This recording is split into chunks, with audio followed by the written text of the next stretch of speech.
বাহিনী অধিনায়ক মোসাদ্দেক হোসেন সৈকত। সবশেষ ঢাকা প্রিমিয়ার লিগে ব্যাটে বলে সমানতালে পারফর্ম করে দলকে চ্যাম্পিয়ন করেছিলেন মোসাদ্দেক হোসেন সৈকত, হয়েছিলেন টুর্নামেন্টের সেরা খেলোয়াড়ও। স্বাভাবিকভাবেই তার জাতীয় দলের ফেরার সম্ভাবনা ছিল জোরালো, কিন্তু সোমবার ঘোষিত ওয়ানডে দলে জায়গা হয়নি মোসাদ্দেকের। বিষয়টি নিয়ে প্রশ্ন করলে প্রধান নির্বাচক স্পষ্ট করেই জানিয়ে দেন, মেহেদী হাসান মিরাজ থাকলে মোসাদ্দেকের জায়গা আপাতত নেই। আপনার সাংবাদিকতার আলোকে মনে করছেন যে মোসাদ্দেক হোসেন এই মুহূর্তে জাতীয় দলে খেলা উচিত, আমি ঠিক সেই জিনিসটা মনে করছি না, পরিষ্কারভাবে বলতে চাচ্ছি। কারণ যতক্ষণ মেহেদী হাসান মিরাজ আছে, মোসাদ্দেকের কোনো সুযোগ নেই। আলোচনায় এনামুল হক বিজয়ও। সবশেষ ডিপিএলে 874 রান, সাথে 4টি সেঞ্চুরি। এরপর জায়গা পেয়েছিলেন শ্রীলঙ্কার বিপক্ষে টেস্ট দলে, কিন্তু আন্তর্জাতিক মঞ্চে আবারও ব্যর্থ বিজয়। ফলে এবার ওয়ানডে দলেই নেই তিনি।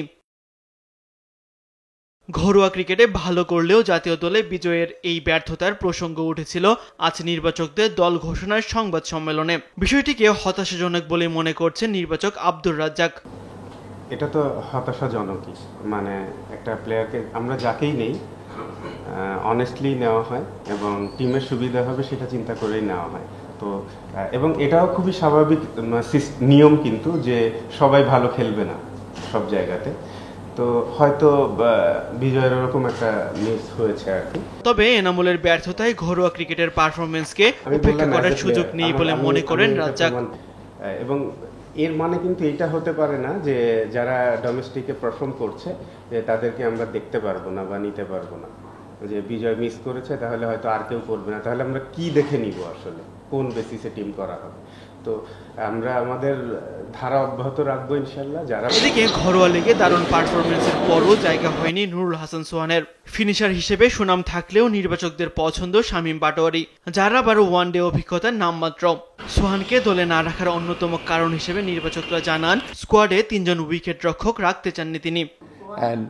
সোহানের ব্যাপারটা তিনি আমাদের বিবেচনা আছেন, বাট একই টিমে আমরা মাল্টিপল উইকেট কিপার তো নিতে পারবো না এই পজিশনে, বিকজ লাস্ট সিরিজে লিটন দাস ছিলেন না। তারা জানেন যে ওই সময় একটু খারাপ প্যাচের মধ্যে উনি ছিলেন, একটা সময় ইজ এ বেস্ট হিলার সেই কারণে, এবং তিনি টি-20-র ক্যাপ্টেন হয়েছেন। এত সব আলোচনার মধ্যেও স্বস্তির খবর, ফর্মের জোরে ওয়ানডে দলে জায়গা পেয়েছেন পারভেজ হোসেন ইমন ও নাইম শেখ। ডিপিএল এ সর্বোচ্চ রান সংগ্রাহকের তালিকায় যথাক্রমে 2 ও 3 নম্বরে ছিলেন তারা। এই সিরিজ দিয়ে ওয়ানডে দলে অধিনায়ক হিসেবে পথ চলা শুরু করতে যাচ্ছেন মেহেদী হাসান মিরাজ। নতুন চ্যালেঞ্জ, নতুন দায়িত্বে কতটুকু প্রত্যাশা মেটাতে পারেন মিরাজ, সেটাই এখন দেখার বিষয়। তাসবিহ শরণ, দেশ টিভি, ঢাকা।